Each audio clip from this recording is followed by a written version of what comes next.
Okay, I'm out of surgery. It is 4:45-ish. I've been asleep most of the day. My throat is very sore. You can hear all the beeps, but the pain is not nearly as bad as I was expecting, so that's good. They gave me some ibuprofen because I'm allergic to a lot of pain medicine.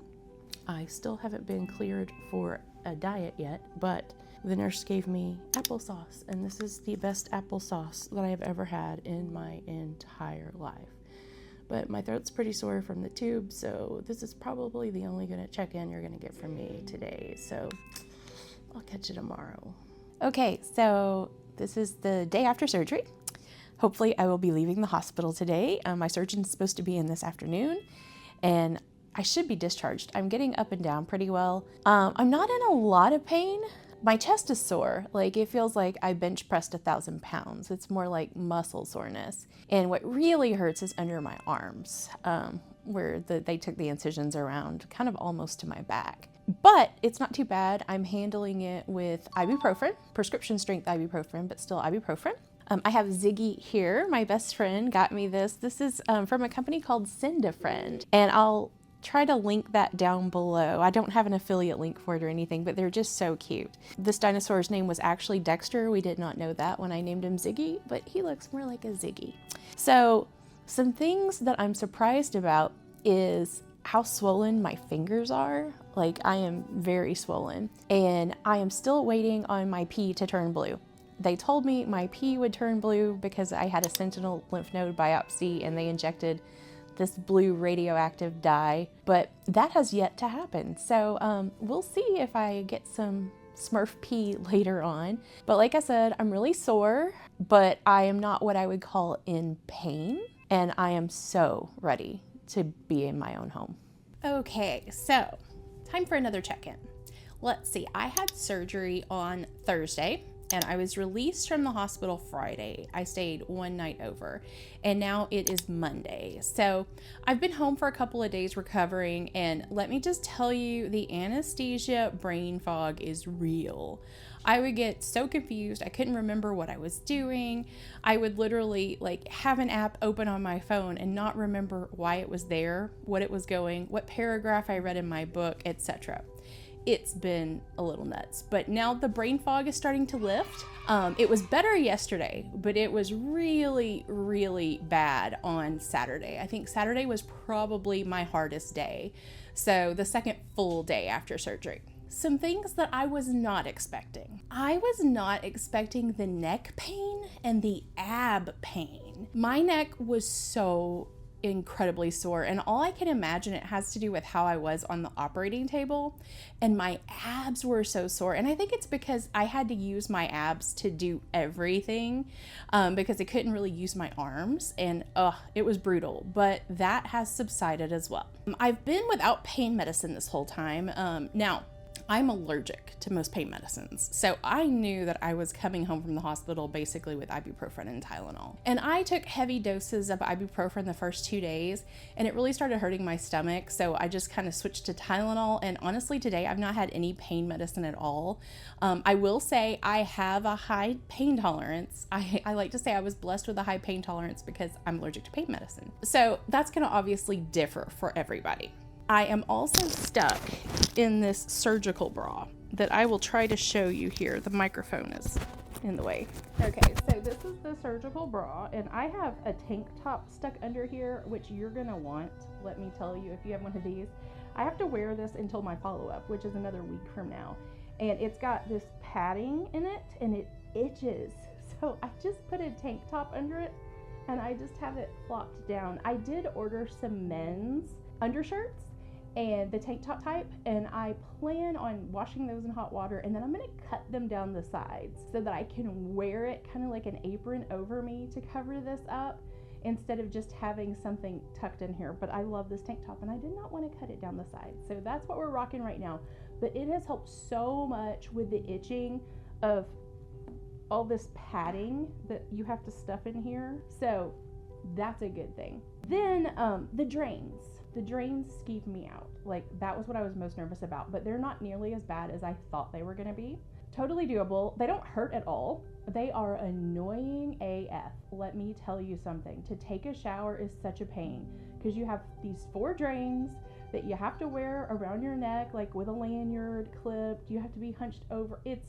I'm ready for the drains to go. I am fingers crossed they come out at my follow-up, which is 1 week from today. But overall, pain-wise, I'm doing well. I'm able to get up and get around. I am definitely hating the drains. The mastectomy clothing has been a total win. Super excited about that. And everything they gave me at the hospital, I've used it all. Oh my God. I think I'm going to talk about that a little bit with my next check-in because today I'm pretty tired and honestly my arm's getting sore holding this camera up. So yeah, I'll check back in with you tomorrow. Okay, I'm gonna be brutally honest. I don't remember the last time I checked in. It is Friday, and on Monday, I got my drains taken out. It was an experience. People had told me, oh, it doesn't hurt, it just feels weird. Well, the side that I didn't have lymph nodes removed, I got through it okay, it wasn't too bad. The side that I have my lymph nodes removed on, the breast cancer side, holy crap. I almost passed out. After the nurse pulled them out, she's like, okay, we're done. I was like, okay, I need to sit here for a few minutes because I'm feeling a little woozy, seeing some stars. And she's like, okay, I'm gonna slip out. And she just left. There I am. I like almost fell off the table. I was so dizzy, so I just laid down. I love my surgeon. She's fabulous. Her nurse has the bedside manner of a wet sock. No, I think a wet sock has a better bedside manner because it would have at least stayed in the room and not moved.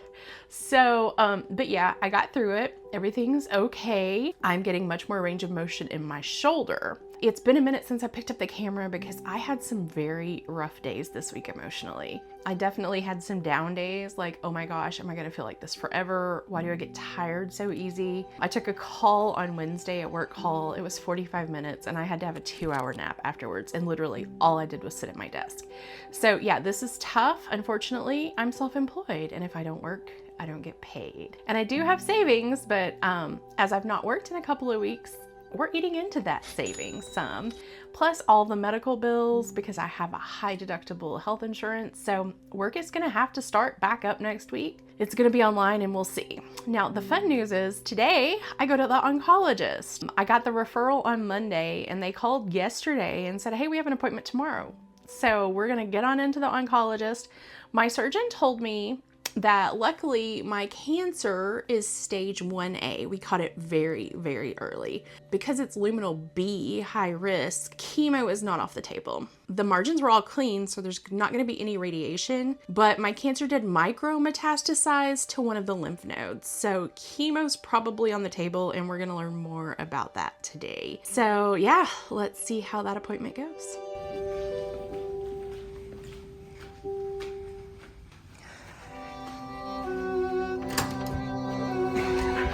I went to the oncologist today and heard pretty much what I was expecting to hear. Because my mammogram testing came back as high risk, that means that I have a high risk of the cancer coming back.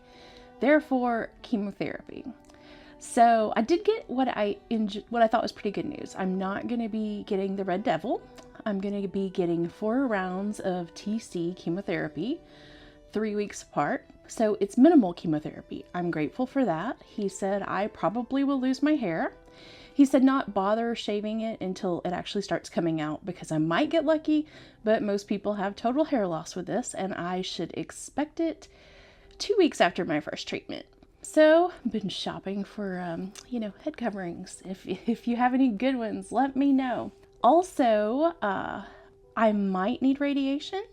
My surgeon told me I didn't need it, but my medical oncologist wants to check with a radiation oncologist just to be sure, just because I'm in that high risk category.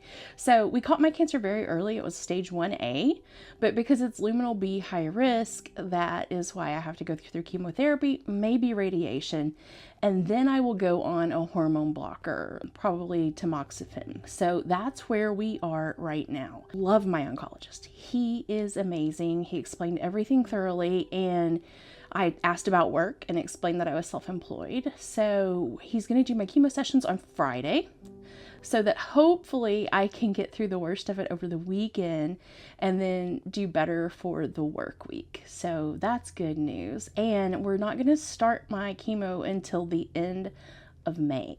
So school will be out. I will be on my summer teaching schedule, which is a lot lighter.